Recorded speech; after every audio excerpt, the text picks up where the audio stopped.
Good evening friends. இந்த வீடியோவில் நம்ம இன்றைக்கான போஸ்ட் மார்க்கெட் ரிப்போர்ட் பார்க்கலாம். சனி ஞாயிறு லீவு, 2 நாள் லீவு, 2 நாள் நம்ம ரெஸ்ட் எடுப்போம்.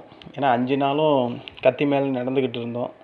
இந்த 2 நாளாவது நிம்மதியாக தூங்குவோமே, அதனால் இந்த 2 நாளை விட்டுருவோம். இன்றைக்கி போஸ்ட் மார்க்கெட் ரிப்போர்ட் எப்படி முடிஞ்சுது?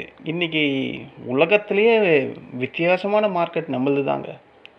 இன்றைக்கி வேர்ல்டு மார்க்கெட் எல்லாமே அவன் ரத்தம் வடிஞ்சிக்கிட்டு இருக்கான்.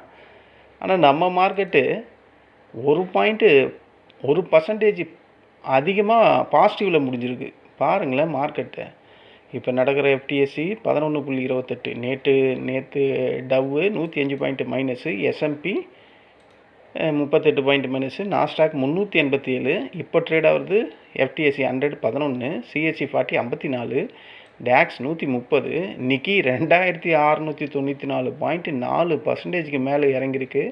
Hang Seng 446 point minus, Shanghai composite 118. வித்தியாசமாக வேர்ல்டுலேயே உலக அதிசயம் இன்றைக்கி. NSE Nifty 261 point plus, BSE Sensex 964, STI -30 point minus, காஸ்பி -463. எல்லா மார்க்கெட்டுமே ரெட்டுங்க. நம்ம USD INR அவன் இன்றைக்கி கொஞ்சம் அப்ரிசியேஷன் ஆகிருக்கான். அதுவும் ரெட்டில் தான் அப்ரிசியேஷன் ஆகியிருந்தாலும் அதுவும் ரெட்டு. கோல்டு பச்சையில் இருக்குது. மற்றபடி சில்வர் இறங்கியிருக்கு, காப்பர் இறங்கியிருக்கு. க்ரூட் ஆயில் 81கிட்டே வந்துட்டான். பிரெண்ட் க்ரூட் ஆயில் பார்த்தா 86 ட்ரேட் ஆகுது. இன்றைக்கி போன ஹைக்கு மறுபடியும் மார்க்கெட் 86. எல்லாமே மார்க்கெட்டில் அகைன்ஸ்டாக தான் இருந்தது நம்ம இந்தியன் மார்க்கெட்டுக்கு. அப்படி இருந்தும் நம்ம மார்க்கெட்டு ரேலி 261 பாயிண்ட்டு. என்னமான ரேலி! இந்த ரேலியை நம்ம யாராவது எதிர்பார்த்தோமா? அதாவது மார்க்கெட் என்ன ஆகும், எப்போவுமே ரெகுலராக என்ன பண்ணிக்கிட்டு இருக்கோம், மார்க்கெட்டு ஒரு கேப் அப் வரும். அந்த கேப் அப் வந்துட்டு என்ன பண்ணும், அங்கேயே கொஞ்சம் நேரம் மாட்டிக்கிட்டே இருப்பான். இன்றைக்கி ஒரு 54 point Nifty 50 spot gap up. எல்லா மார்க்கெட்டும் காலையில் டவுனில் தான் இருந்தது. Sensex 183 point down. காலையில் நான் பார்க்கும்போது Asian market down, KOSPI down, US futures down, எல்லாம் டவுனு. ஆனால் நம்ம மார்க்கெட் மட்டும் Nifty 50 54 point plus, Sensex 183 point. இன்றைக்கி ஓவரால் இந்த ப்ராடர் இண்டெக்ஸ்லாம் பார்த்தோம்னா ஸ்மால் கேப் ஏறல, மிட் கேப் நிஃப்டி ஏறல, நிஃப்டி நெக்ஸ்ட் 50 ஏறல. அப்போ ஏறினது எல்லாம் ஹெவி வெயிட் ஸ்டாக்ஸ் மட்டும்தான் பியூராக தெரியுது. இது இந்த நியூஸோட இம்பேக்ட்டு. எந்த நியூஸு? இன்றைக்கி வரக்கூடிய HDFC, இன்றைக்கி ரிலையன்ஸ் வருது Q1 ரிசல்ட்டு, அதோட ரிசல்ட் வருது. HDFC ரிசல்ட் வருது, ICC பேங்க் வருது, கோட்டாக் பேங்க் வருது, எஸ் பேங்க் வருது. ஸோ இது எல்லாமே இன்றைக்கி நாளைக்குள்ள ரிசல்ட்டுங்க வரக்கூடிய செக்டர்ஸ். முக்கால்வாசி அதில் பேங்க்கு ஒன்று தான் ரிலையன்ஸு. அதாவது ரிலையன்ஸ் அந்த Q1 ரிசல்ட்டு நல்லா வரும் அப்படின்னு ஒரு எக்ஸ்பெக்டேஷனுங்க மார்க்கெட்டில். அதனால தான் இன்றைக்கி ரிலையன்ஸ் இன்றைக்கே 2% ஏறிட்டான். அப்புறம் HDFC, ICC பேங்க்கு இவனுங்களும் இன்றைக்கி ஏறிட்டாங்க எல்லாம். அப்புறம் ஐடி இன்றைக்கி ஃபஸ்ட் கிளாஸாக பையிங் ப்ரெஷர் இருந்தது. டெக் மகேந்திரா இன்றைக்கி டெக் மகேந்திராவில் என்ன தான் ஆச்சுன்னு தெரில, ஃபஸ்ட் கிளாஸாக அவன் ஏறிடுச்சு அதோட ஷேரோட பங்கு. அதாவது இந்த Q1 ரிசல்ட்டை முன்னிட்டு இன்றைக்கி நம்ம மார்க்கெட்டு தடாலடியாக ஏறி போச்சு. அதாவது மார்க்கெட் எக்ஸ்பெக்டேஷனை பீட் பண்ணலையா அப்படின்னு தெரியல. பட் இந்த Q1 ரிசல்ட்டை பேஸ் பண்ணி நம்ம மார்க்கெட் ஏறிச்சு. இந்த ஒரே ஒரு ரீசன் இந்தியாவில் இருக்கக்கூடிய ரீசன். அந்த ரீசனுக்காக தான் இன்றைக்கி மார்க்கெட்டு 261 பாயிண்ட்டு நிஃப்டி 50யும், Sensex 964, bank Nifty 939, fin Nifty 346, Bankex 1026, India VIX increase ஆகிருக்கு, 2% இன்க்ரீஸ் ஆகிருக்கு. ஸோ வெலாட்டிலிட்டி இருக்கும்.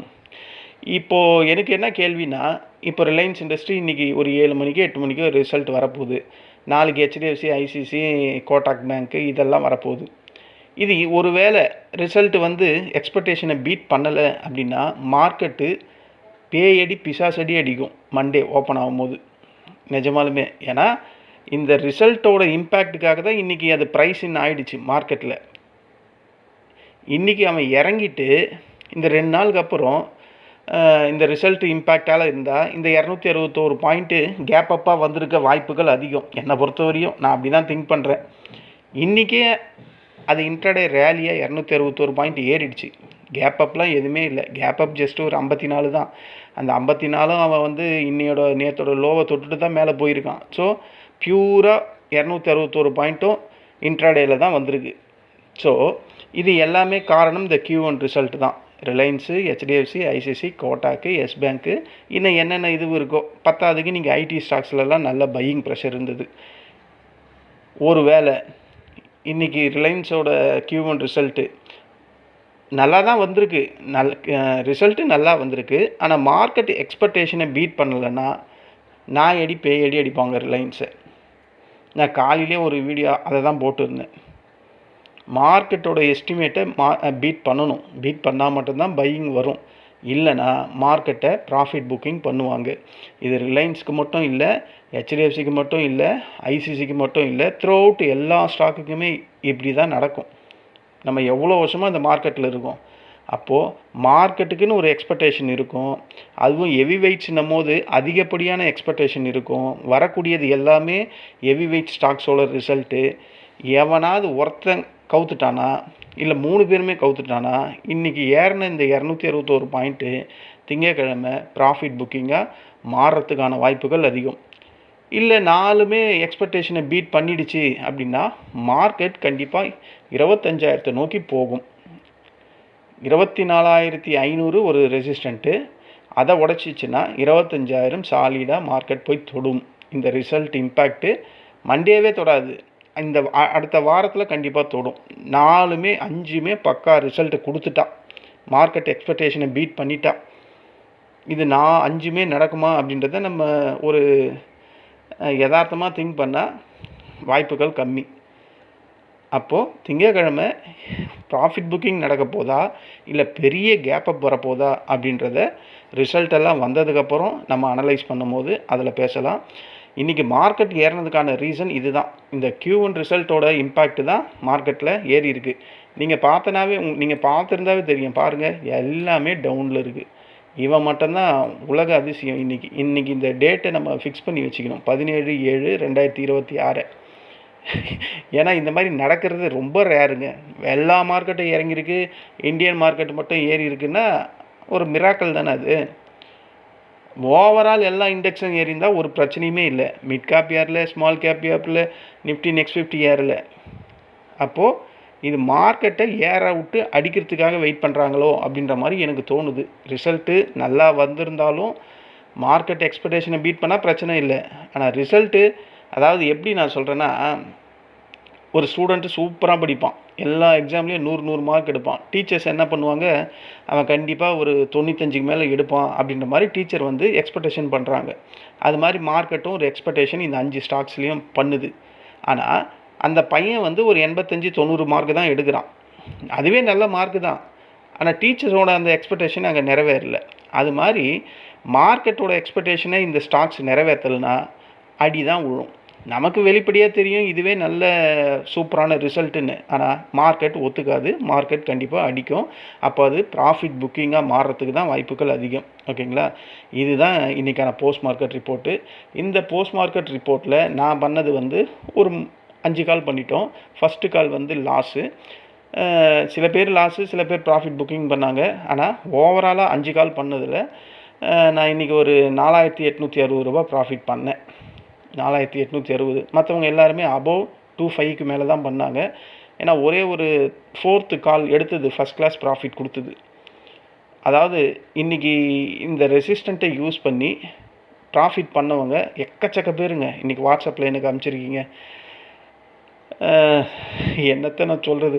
ஓகே, சந்தோஷமாக தான் இருக்குது. இந்த நேற்று போட்டது இந்த ரெசிஸ்டண்ட்டு பாருங்கள், 24,261 81. இந்த 81 மார்க்கெட்டு எத்தனை மணிக்கு வந்தது? 10:15 எத்தனை மணி வரையும் அங்கேயே இருந்தது? 2 மணி வரையும் அங்கேயே இருந்தது. ஸோ போதெல்லாம் ப்ராஃபிட் புக்கிங் பண்ணியிருக்காங்க புட் சைடில் வாங்கி. First கிளாஸான strategy. பட் இது மேலே உடச்சி போயிருந்தால் என்ன பண்ணியிருப்பீங்களோ எனக்கு தெரியாது. சரி, இருந்தாலும் ப்ராஃபிட் பண்ணிட்டீங்க. எனக்கு ரொம்ப சந்தோஷமாக தான் இருக்குது. பட் பிளைண்டாக இதை நம்பாதீங்க. மறுபடியும் சொல்கிறேன், ப்ராஃபிட் பண்ணிட்டீங்கன்னா இன்னையோட விட்டுருங்க. இதில் ஏதாவது ஸ்ட்ராட்டஜி இருந்தால் அதை ஃபாலோ பண்ணி அதுக்கேற்ற மாதிரி ட்ரை பண்ணுங்கள். ஓகேங்களா? நீங்கள் மினிமம் ப்ராஃபிட் ஏம் பண்ணுறதுனால தான் அதை உங்களால் பிடிக்க முடியுது. அந்த இடத்துல மோர் தென் ஹவர்ஸ் வெயிட் பண்ணுற மாதிரி இருந்தால் கண்டிப்பாக பிடிக்க முடியாது. இந்த மாதிரி ஸ்ட்ராட்டஜியை யூஸ் பண்ணுங்கள். ஒரு ரெசிஸ்டண்ட்டை தொட்டவனையும் நிஃப்டி 50 தான் ஒரு பாயிண்ட் வந்தாவே 65 ரூபா இல்லை, ஒரு 5-6 பாயிண்ட் வந்தாவே போதுமே, ஒரு 300-400 வந்துடுமே. அது மாதிரி 5 ட்ரேட் எடுத்தாவே வந்துடுமே 1600 ரூபா. ஸோ இந்த மாதிரி பாயிண்ட்டை குறைச்சிட்டு ட்ரேடிங் லெவலை 5 வரையும் இன்க்ரீஸ் பண்ணி ஒரு 1200 1500 கிராஜுவலாக சம்பாதிக்க ட்ரை பண்ணுங்கள். இதுதான் பெஸ்ட்டாக இருக்கும். இன்றைக்கி மார்க்கெட் ஏறிக்கிட்டே தான் இருந்தது. எல்லாருமே ப்ராஃபிட் பண்ணியிருக்க முடியும். இன்றைக்கி சென்செக்ஸில் ஒரு கால் கொடுத்துருந்தேன், புட் சைடில் கொடுத்துருந்தேன். இந்த இது இல்லை, இது நினைக்கிறேன், இந்த கால் தான் கொடுத்துருந்தேன்னு நினைக்கிறேன். இதில் ஒரு 800 ரூபா, ரொம்பலாம் பிடிக்கல, 800 ரூபா தான், அவ்வளோதான் இன்றைக்கி சென்செக்ஸில் பண்ணுது. ஸோ நிஃப்டி 50ல் 5 காலில் 1 ஃபெயிலியர் 4 சக்ஸஸ்ஸு. எல்லாருமே இன்றைக்கி ப்ராஃபிட்டபுளாக தான் முடிஞ்சுது. ஸோ இன்றைக்கி வீக்கெண்டை எல்லாருமே ப்ராஃபிட்டபுளாக முடிச்சிட்டோம், சந்தோஷமாக முடிஞ்சுது. இதோட திங்கக்கிழமை தான். திங்கக்கிழமை நம்ம மார்க்கெட்டில் என்ன ஆக போகுதுன்னு தெரியல. ரிசல்ட் எல்லாம் வந்ததுக்கப்புறம் ரிசல்ட்டை நம்ம அனலைஸ் பண்ணிவிட்டு மண்டேக்கான ப்ரீ மார்க்கெட் ரிப்போர்ட் போடுறேன். இன்றைக்கி நீங்கள் யாராவது ப்ராஃபிட் பண்ணியிருந்தால் யூடியூப் கமெண்டில் சொல்லுங்கள். இன்றைக்கி நம்ம இந்த ரெசிஸ்டன்ட் லெவலில் யூஸ் பண்ணவங்க எல்லாருமே ப்ராஃபிட் பண்ணியிருக்கீங்க, வாட்ஸ்அப்பில் அனுப்பிச்சிருக்கீங்க எனக்கு. ஓகே, சந்தோஷம். இன்றைக்கி வீக்கெண்டை எல்லாருமே ப்ராஃபிட்டபுளாக தான் அப்போ முடிச்சிருக்கோம் அப்படின்ற மாதிரி நான் நம்புகிறேன். சரி ஃப்ரெண்ட்ஸ், நம்ம நாளைக்கு மீண்டும் சந்திக்கலாம். இந்த வீடியோ உங்களுக்கு பிடிச்சிருந்தா என்னோடய சேனலை சப்ஸ்கிரைப் பண்ணுங்கள். நன்றி, வணக்கம்.